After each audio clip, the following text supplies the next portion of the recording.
New evidence emerges that disgraced FBI employees used ugly, if not illegal, tactics to entrap former Trump NSA Michael Flynn, while Democrats admit they want to censor speech, and a mother imagines the lullaby that her child sang to her right before she aborted him, all of which highlights the defining feature of modern leftism. It gets everything exactly backwards. We will analyze the inverted, perverted politics of the left. Then the mailbag. I'm Michael Knowles, and this is The Michael Knowles Show.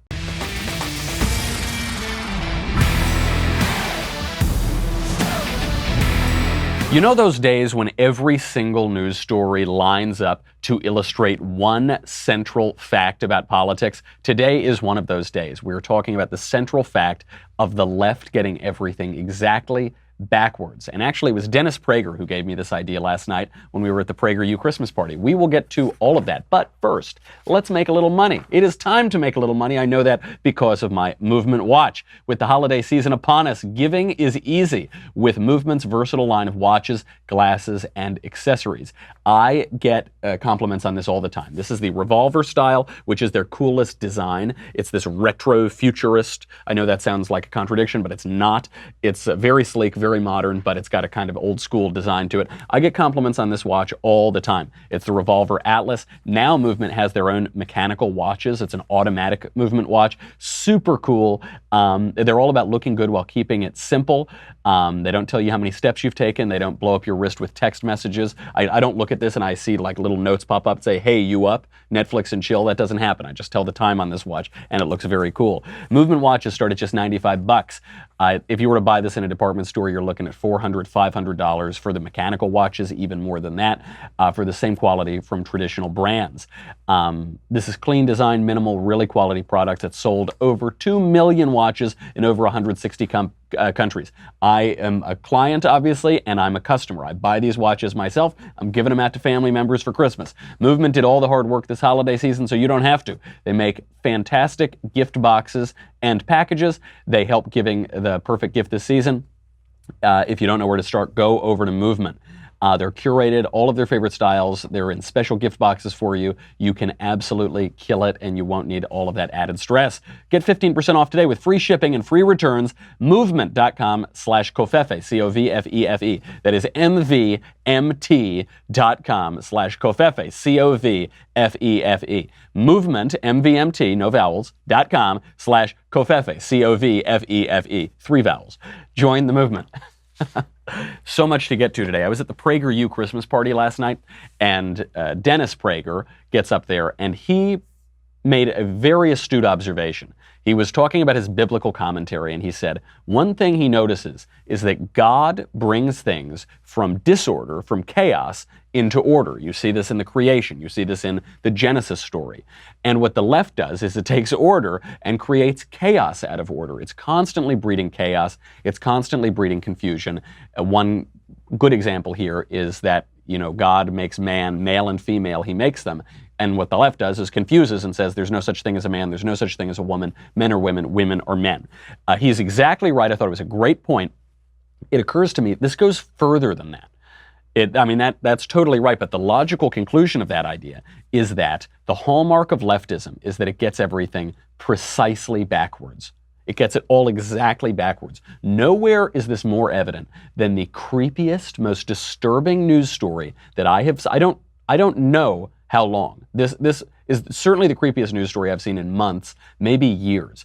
It is a woman who is singing the lullaby that she imagines that her baby was singing to her before she aborted it, before she killed the baby.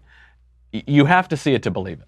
My faith, there is only a thin veil or door that separates the living from the other side. And so about 2 weeks before my abortion was scheduled, I started having visions and talking to the spirit of the child that I believe had come to me. And I remember in the clinic when I was waiting for the operation or the procedure, a song came to me in my head and out of nowhere, and it was a pretty little lullaby that came to me, and I just want to sing it to you. And I knew it was from the spirit of that child saying, it's okay. So you may recognize the song, and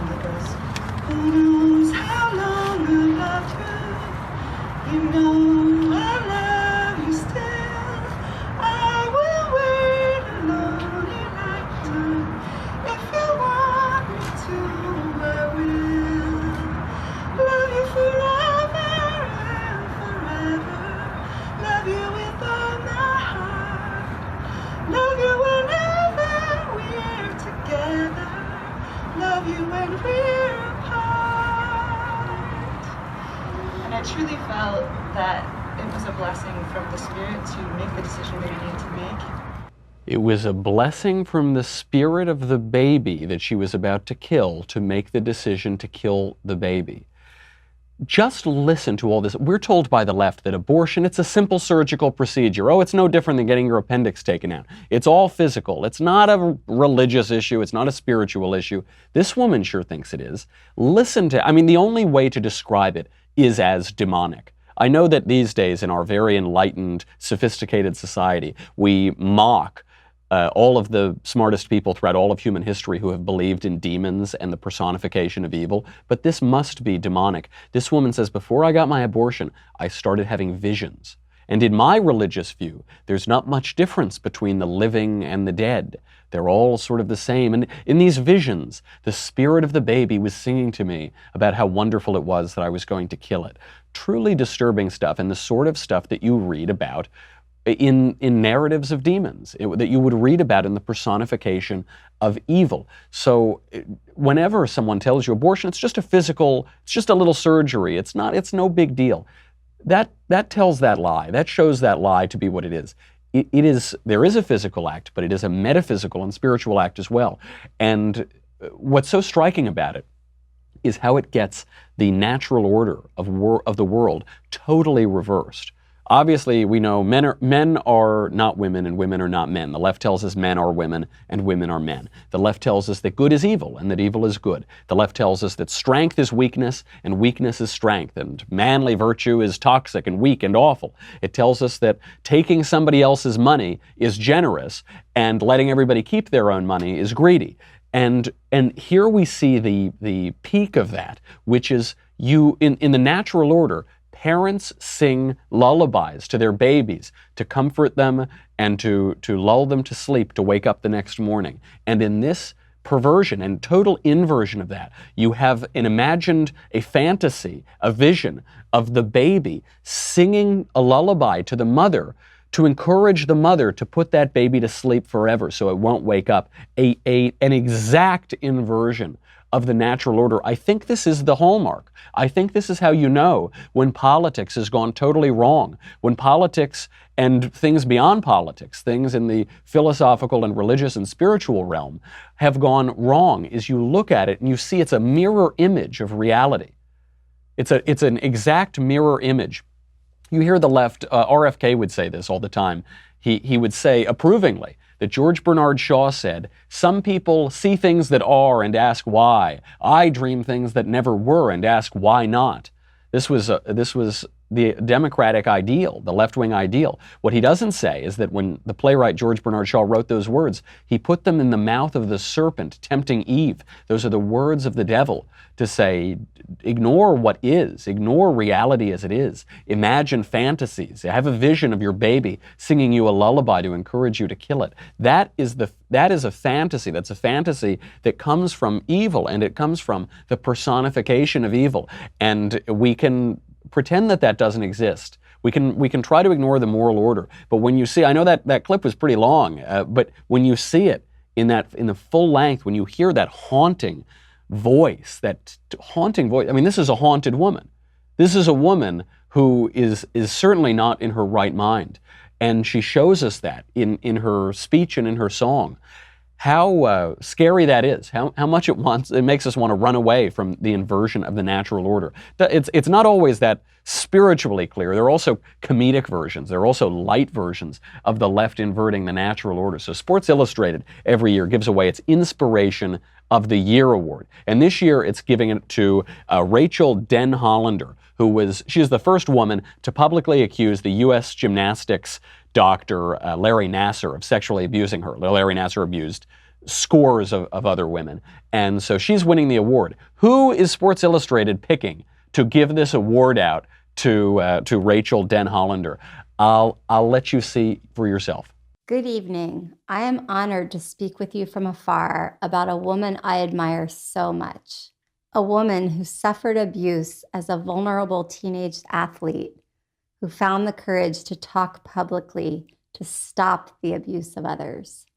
Her courage inspired other survivors to end their silence, and we all know the result. Rachel Den Hollander, I am in awe of you, and I will always be inspired by you. In stepping forward, you took a huge risk, and you galvanized future generations to come forward, even when the odds are seemingly stacked against them. The lasting lesson is that we all have the power to create real change, and we cannot allow ourselves to be defined by the acts of others. Ladies and gentlemen, please welcome this year's Sports Illustrated Inspiration of the Year, Rachel Den Hollander. I'm a totally normal person who doesn't have any designs on getting famous or making money. I'm just a normal, regular person without a crazy, creepy voice who doesn't constantly seek the cameras and the spotlight. What a terrifying video. Also because the video, it's terrifying at least in a comedic way. It's not terrifying in the way of that previous video of the woman singing that perverse lullaby. But this is terrifying in a way that mocks the obliviousness of this woman. So if you couldn't see it, the camera keeps cutting in and out in these really weird cuts, and the reason it has these weird cuts is probably she needed to do multiple takes of this. But I hope that this video, I hope the good thing that comes out of Sports Illustrated picking Brett Kavanaugh's accuser, Christine Blasey Ford, to present this award, I hope that this dispels the ridiculous fiction that this is just a woman who wants to tell her story, and she doesn't want fame, she doesn't want money, she doesn't want adulation. She just wants to, it was so hard for her to tell her story. BS, total BS. I don't know if she's a lunatic or a liar, but she's one of those two things. We know that she contradicted her story countless times. First, there were 4 people in the room, then there were 2 people in the room. Everybody who she named as being there, including her lifelong friend, this female friend of hers, said that it didn't happen. She never met Brett Kavanaugh. It didn't happen in her life. Ford kept changing her story to make it more convenient. And the line that everybody said to defend her was, what does Christine Ford have to gain from this? What on earth could she gain? I don't know, a lot of fame. She's got a ton of celebrity. She's now she is virtually a celebrity. It's not that she did anything to deserve it other than going and testifying against a good man. She's also gained a number of book deal offers. It's unclear who she's going to go with, but a lot of offers that can be very lucrative. And she gained $850,000 in GoFundMe campaigns. So I don't know, she gained nearly $1 million, she got a bunch of fame, and she's now got her own little career out of this, and the adulation of the crowds. That's what she's got. So everybody now talk, what an inspiration Christine Blasey Ford is. Christine Ford, a fraud, either a fraud or a liar or a lunatic or some combination of the three, demonstrably so, contradicted her lines, contradicted by the people who she said could corroborate it. She is now given the spotlight over this girl, Rachel Den Hollander, who actually is an inspiration, who actually did go out and blow the whistle on this guy, Larry Nassar, and get him thrown in the clink. She is the inspiration, but the left completely flips it, and now we've got this fraud who makes light of people who have actually suffered sexual abuse because she made up some ridiculous story from 35 or 36 or 37 years ago. We don't know because she doesn't know the date, that either happened here or there or somewhere, and it might have involved this guy or that guy or who knows, where a guy allegedly pushed her onto a bed. That totally makes light. It totally takes away and detracts from people who have actually suffered sexual abuse, like the gymnast at the hand of Larry Nassar. It only gets worse from there. But let's take a little reprieve. Let's have a little moment of levity and niceness here to talk about Blinds.com, because window treatments are one of those things that I just don't, I hear it, my eyes glaze over. I sort of look, staring out of the window. You don't even think about your blinds unless you move or unless your blinds break. When they're right, everything in your home looks better. It sets off everything. When they're wrong, everything in your home looks cheap and like you don't know how to decorate. But you're not going to take the time to pick out and buy the blinds. It sounds very expensive. It's kind of boring. You don't want to install them yourself. Blinds.com makes it really easy for you. If you're not sure what you want or you're not even sure where to start, Blinds.com will give you a free online design consultation. You send them pictures of your house. They will send you back custom recommendations from a professional for what will work with your color scheme, furniture, and specific rooms. They'll even send you free samples to make sure everything looks as good in person as it does online, and every order gets free shipping. Best part, if you accidentally mismeasure or pick the wrong color, if you mess it up, Blinds.com will remake your blinds for free for a limited time. this is my Christmas present to you. You get 20% off everything at Blinds.com when you use the promo code Michael, Michael, A before E, except after C, well, I don't know. Michael, Michael. Blinds.com, promo code Michael, 20% off everything. Faux wood blinds, cellular shades, roller shades, and more. Blinds.com, promo code Michael, Michael. Rules and restrictions apply. So you have two spectra here. You're two ends of the same spectrum. You've got this insane case of the abortion lullaby. You've got the frivolous and ridiculous case of Christine Ford. Now we get into the nuts and bolts of politics and how things go exactly wrong. We now have pretty decent evidence that the FBI entrapped Michael Flynn. Michael Flynn, the national security advisor for Donald Trump. The FBI got him to make a misstatement to them about his interactions with the Russian ambassador to the U.S., who he was perfectly entitled to talk to. It was part of his job to talk to this guy. They got him to make a false statement. They forced him into a plea deal, into saying that he did it, pleading guilty, and now it's looking like everything that led up to that was a big, ugly campaign. Andy McCabe, the disgraced FBI agent. This is all under James Comey, by the way. James Comey was still the FBI director. James Comey, who says that he has ethical leadership. That's in his Twitter bio, ethical leadership. And just listen to how unethical all of this was. Andy McCabe, disgraced FBI agent, booted out of the agency in disgrace. He calls up Michael Flynn, National Security Advisor. He says, hey, I got some FBI agents want to talk to you.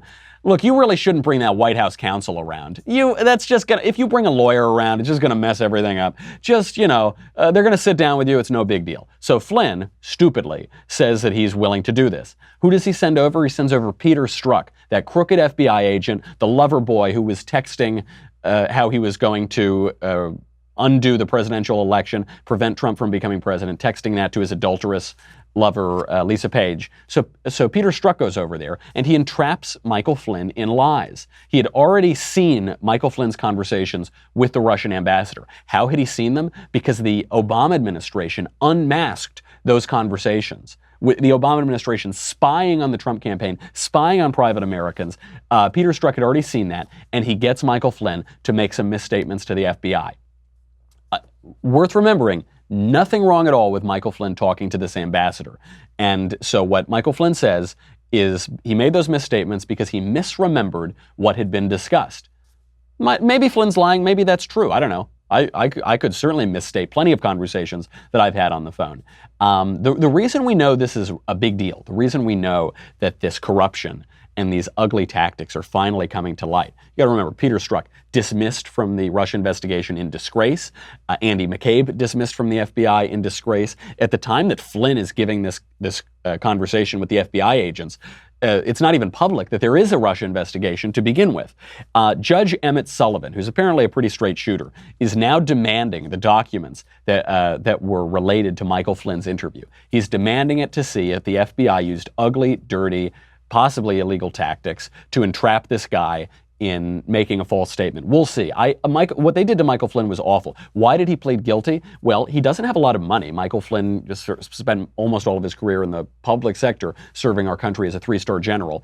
They were threatening to go after his son. They were threatening to embroil him in legal battles, would have bankrupted him. So he pleads guilty to this. He probably shouldn't have, but I hope that President Trump pardons him. I hope he gets a full pardon. It was disgusting how the investigation began. The people who did it were corrupt to their core, all the way up to James Comey, and he should be pardoned for it. This is the bad news for President Trump today. The good news, though, is we're talking about the wall. We've been encouraging President Trump to shut down the government and get the money to build the wall. So President Trump just tweeted out. He said, quote, "I often stated one way or the other Mexico is going to pay for the wall. This has never changed. Our new deal with Mexico and Canada, the USMCA, is so much better than the old, very costly and anti-USA NAFTA deal that just by the money we save, Mexico is paying for the wall."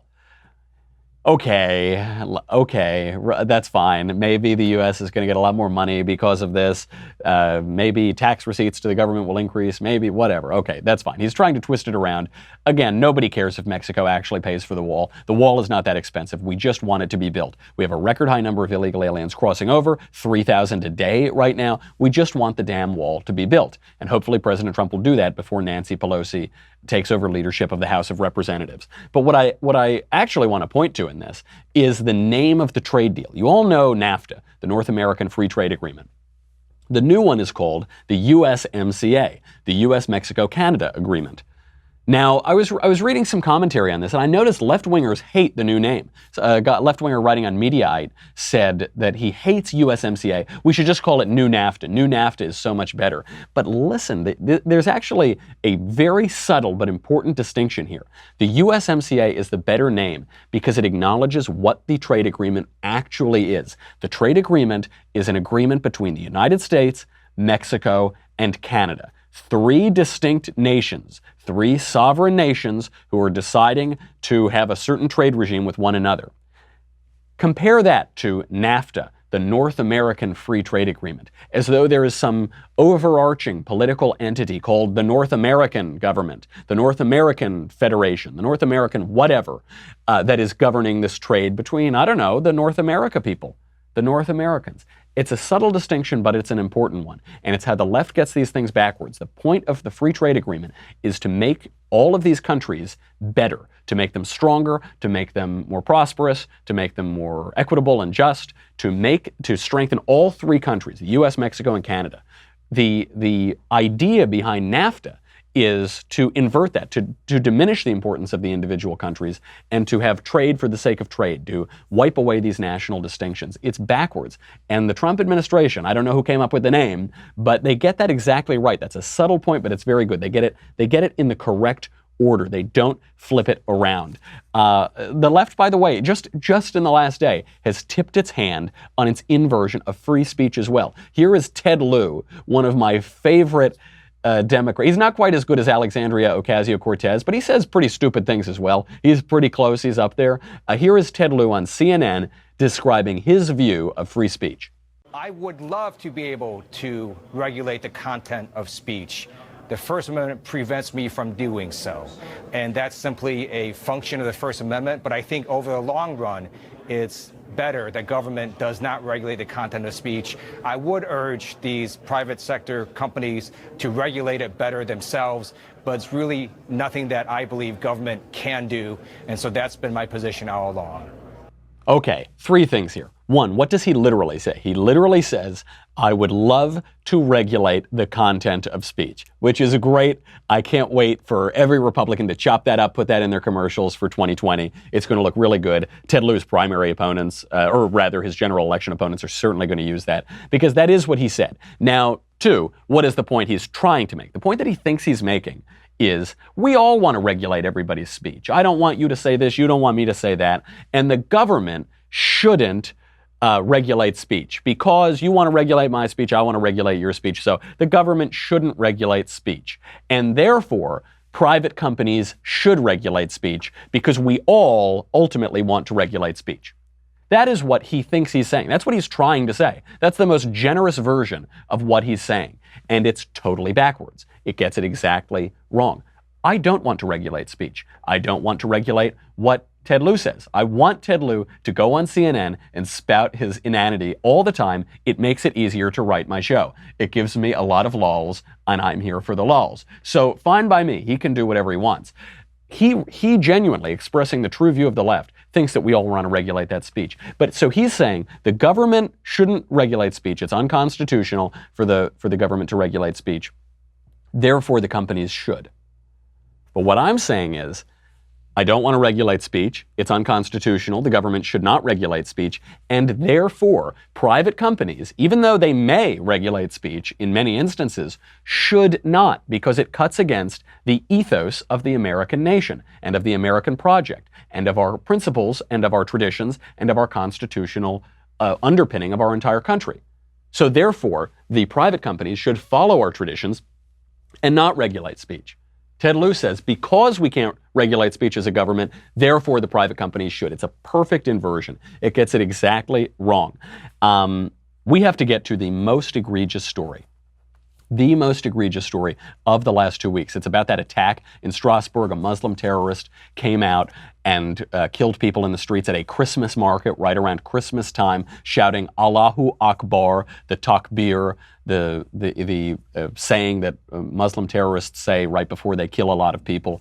And CNN responded to that by running a piece titled "What Allahu Akbar Really Means," and blaming everyone else for misinterpreting it. We will explain what Allahu Akbar really, really means. We got to do that after the break. Plus, we have the mailbag coming up. So if you're on dailywire.com, you're right there, thank you. You keep Kofefe in my cup, you keep the lights on. If you're not, go to dailywire.com. You get me, you get the Andrew Klavan Show, you get the Ben Shapiro Show, you get the Matt Walsh Show, you get to ask questions on mailbag, you get to ask questions on conversation, you get to ask questions on backstage, you get a ton of, you get Another Kingdom, you get everything. We are like the biggest studio in Hollywood right now, operating out of this Tora Bora cave that we're in. But none of that matters. What really matters is the Leftist Tears tumbler. It's so important. You need it this holiday season because pretty soon the weather's getting colder. You're going to not have leftist tears raindrops. You're going to have leftist tears snowflakes. And everyone knows snow is fluffier and more has more volume than water does. So you're going to drown. You're going to suffocate in an avalanche. You need the leftist tears tumbler to just take it all in. It's the only FDA approved vessel. Go to dailywire.com. We'll be right back with Allahu Akbar in the mailbag.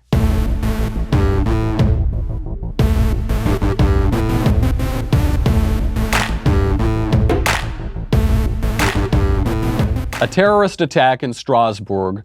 A Muslim terrorist screams Allahu Akbar, kills 2 people, leaves another one brain dead, injures a bunch more on the run. And CNN responds by defending the phrase Allahu Akbar. Here's how they begin. Contrary to what many people seem to think, the words Allahu Akbar simply mean God is greater. It is a powerful declaration used by Muslims on many occasions and in many prayers. It is a celebration of life. Can't even get through this without laughing. The first words fathers whisper in the ears of their newborns. They are used to indicate gratitude when God bestows something upon you that you would have been incapable of attaining were it not for divine benevolence. I assume he means his enemies' decapitated heads. Maybe not. He goes on. It is a prayerful phrase that reminds us that no matter what our concerns may be, God is greater than them. Okay, God is greater than them. That's actually a true statement. This is a constant canard that we hear on the left, because what the left does is they defend the literal phrase, God is greater. God is greater than what?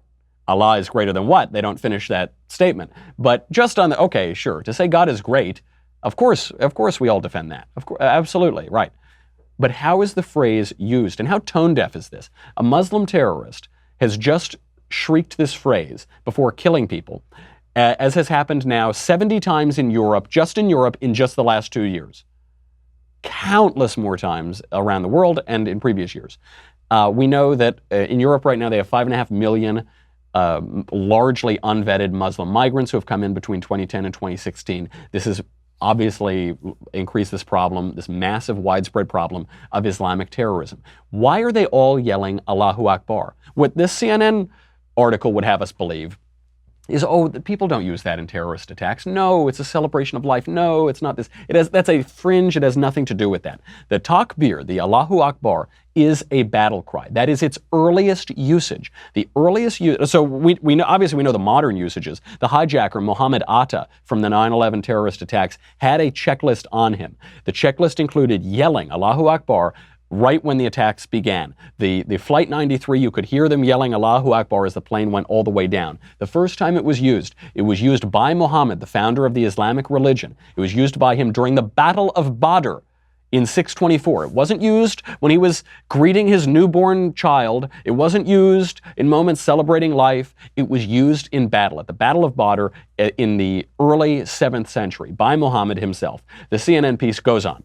Worshippers at a mosque in Quebec reportedly heard the phrase Allahu Akbar, the very phrase they recite in morning prayers, uttered by their white supremacist attacker just before he opened fire and killed 6 Muslims in January.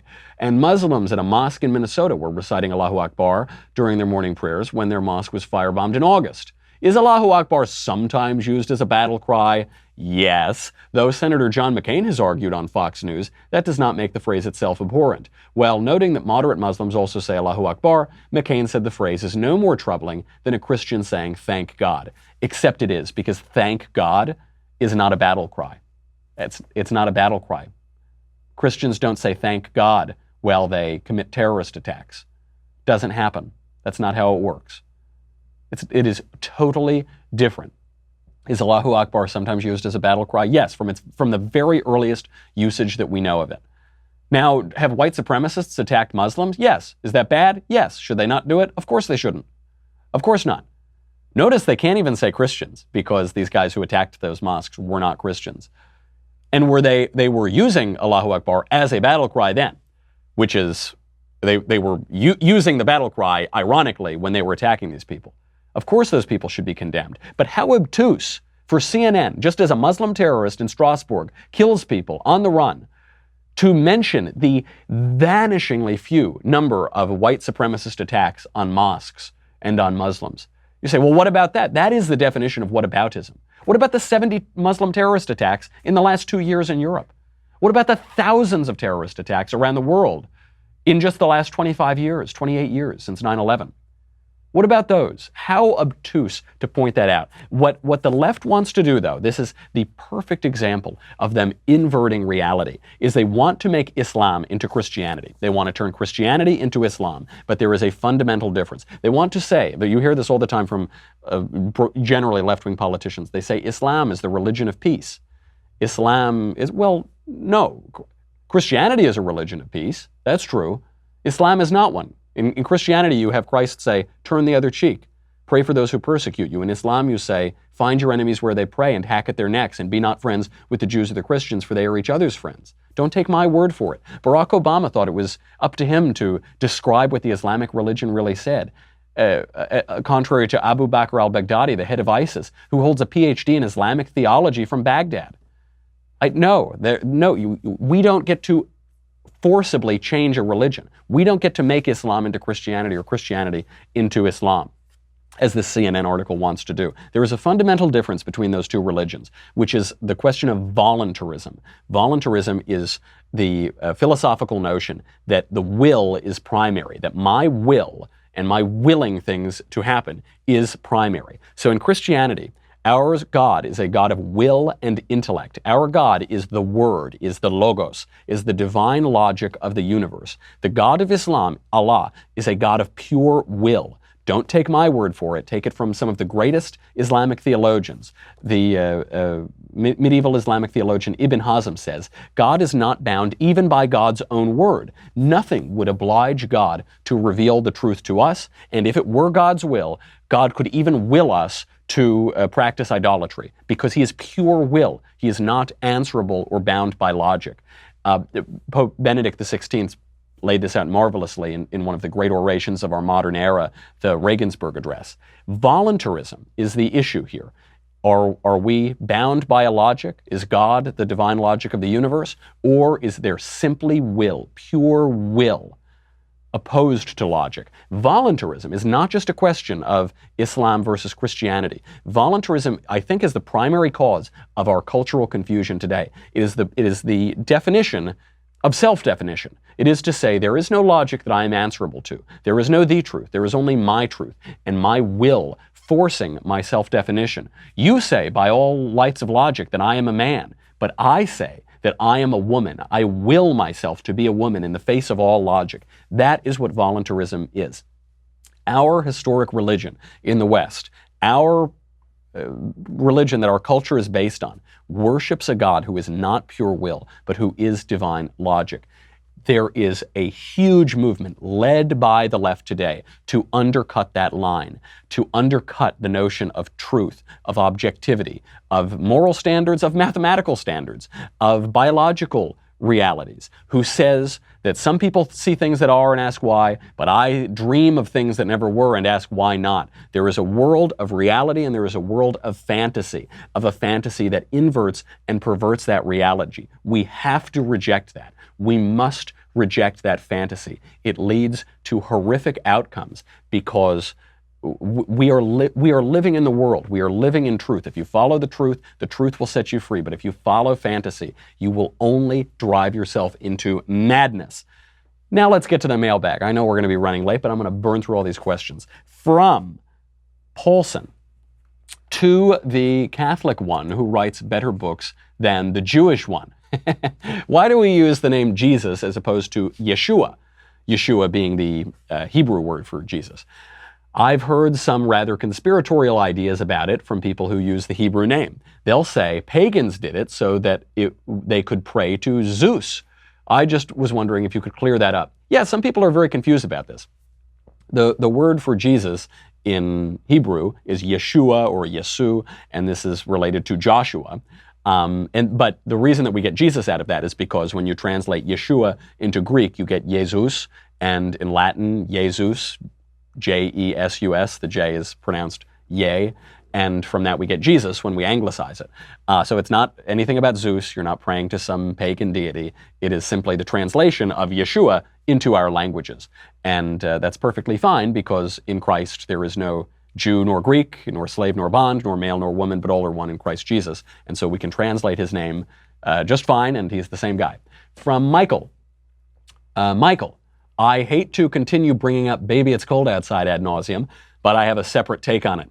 I find that there are two camps, one that says it promotes rape, and another that it's a wonderful song that should be celebrated. I find the lyrics to the song, while not a rape song, is certainly about promiscuous behavior and almost certainly outside the context of marriage.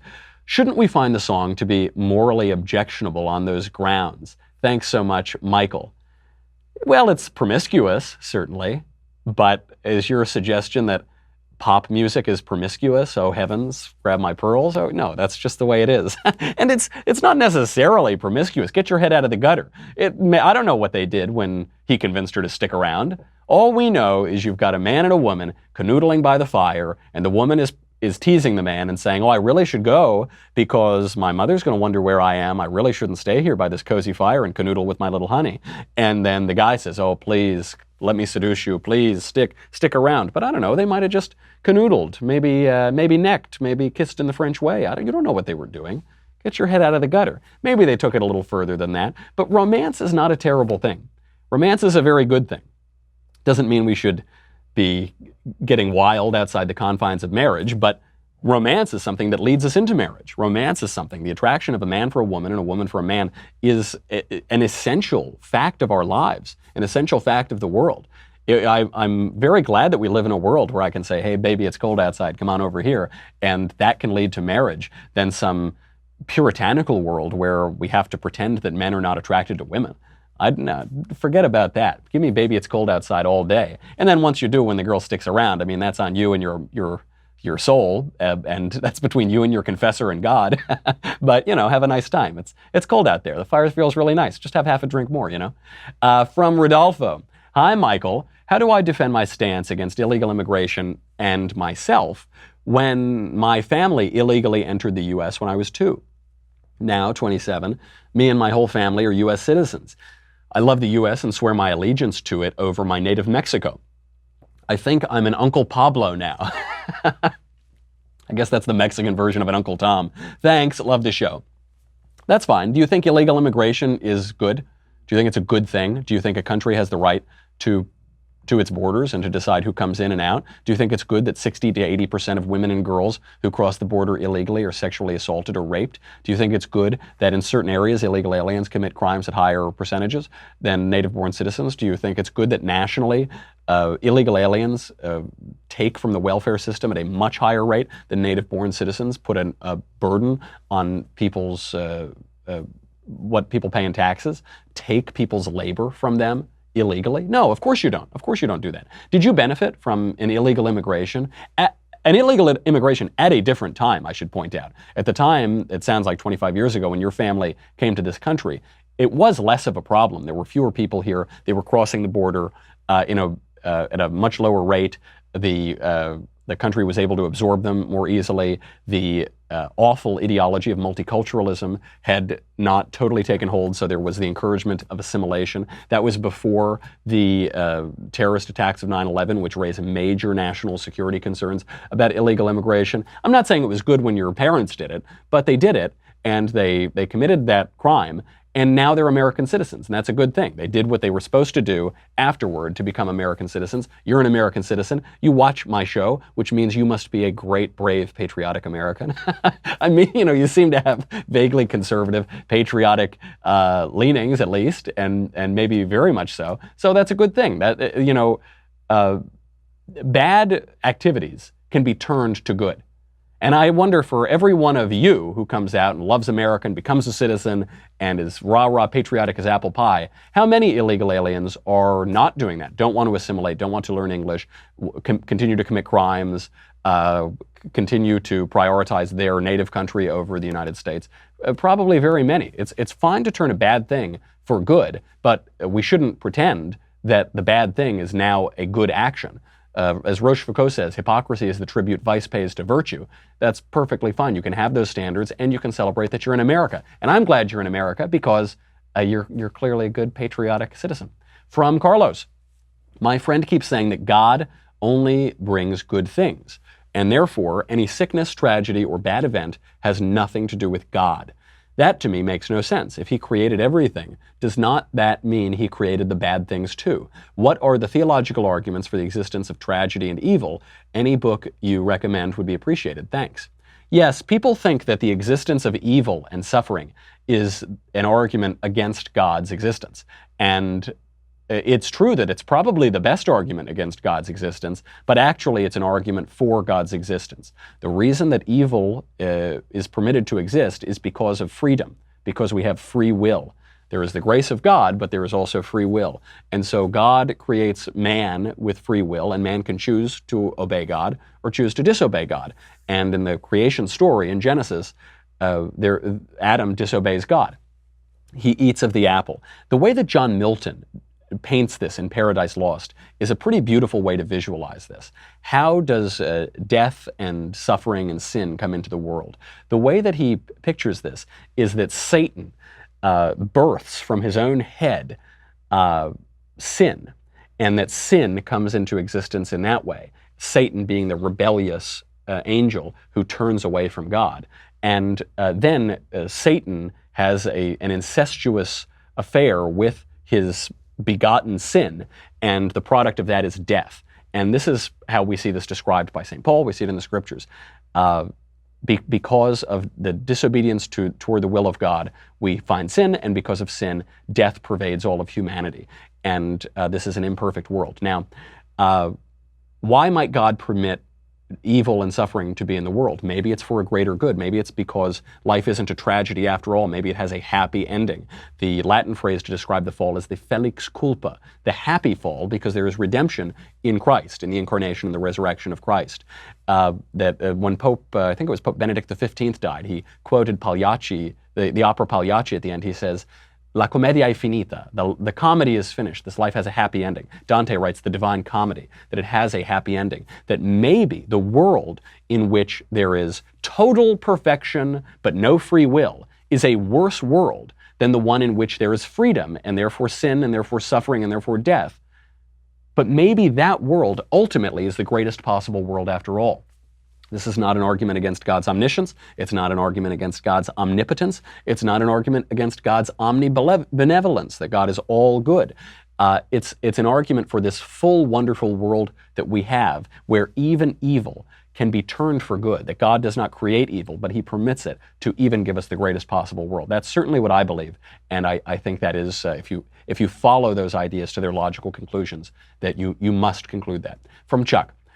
Michael, is it unconstitutional for partisan government insiders to target people based on ideology? If they were targeting people based on skin color, it would be rightly called racism. How is the Mueller probe not an unconstitutional partisan probe by actors trying to push a partisan conclusion? Great question. Isn't that a great question? They were able to do it. They were able to start the probe, and they were able to use the mechanisms of our government laid out in the Constitution to do it. But I do think it's illegitimate. I think the entire Russia investigation is illegitimate. I think it was based on lies. It was based on partisan a truly partisan evidence, because the Steele dossier, which was the basis for starting to surveil the Trump campaign, was bought and paid for by the Clinton campaign and by the DNC. We know that the FBI would not have gotten the FISA surveillance warrants without the Steele dossier. We know that over 40,000 FISA warrants have been granted. Only 85 have ever been denied in the history of the FISA court, and the warrants to tap the Trump campaign were denied, so they must have been totally weak before they got that unverified report, which James Comey himself has admitted was unverified even during the Trump administration. They never took the time to verify it. I think it's illegitimate, and I think that people who have been caught up in this ridiculous partisan witch hunt should be pardoned. It's been permitted to go on because of the mechanisms of our government, but we should not respect it. It's not worthy of respect. One more before we go, from Jacob. Hi, Michael. My wife and I have been married for just over a year, and we also had the pleasure of welcoming triplets in September. My wife and I are both very fortunate to have great parents that are nothing but supportive.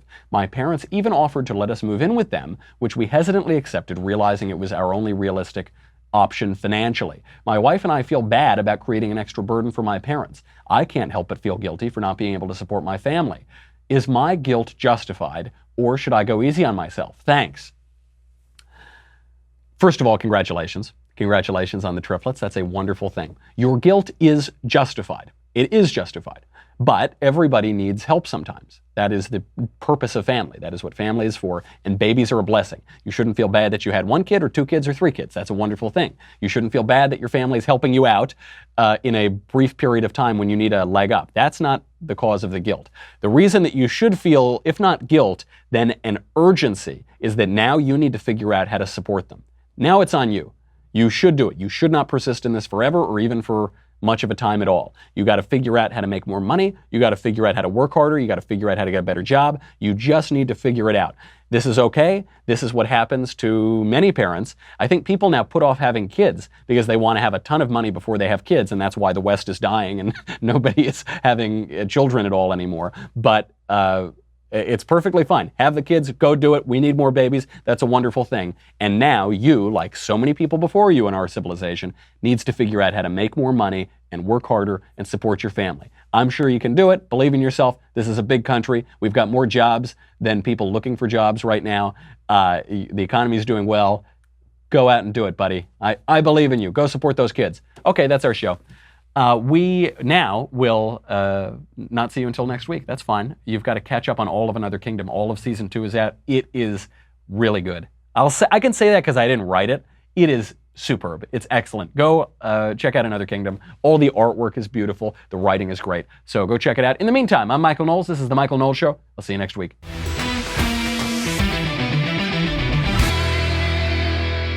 The Michael Knowles Show is produced by Senia Villarreal. Executive producer, Jeremy Boring. Senior producer, Jonathan Hay. Our supervising producer, Mathis Glover. And our technical producer is Austin Stevens.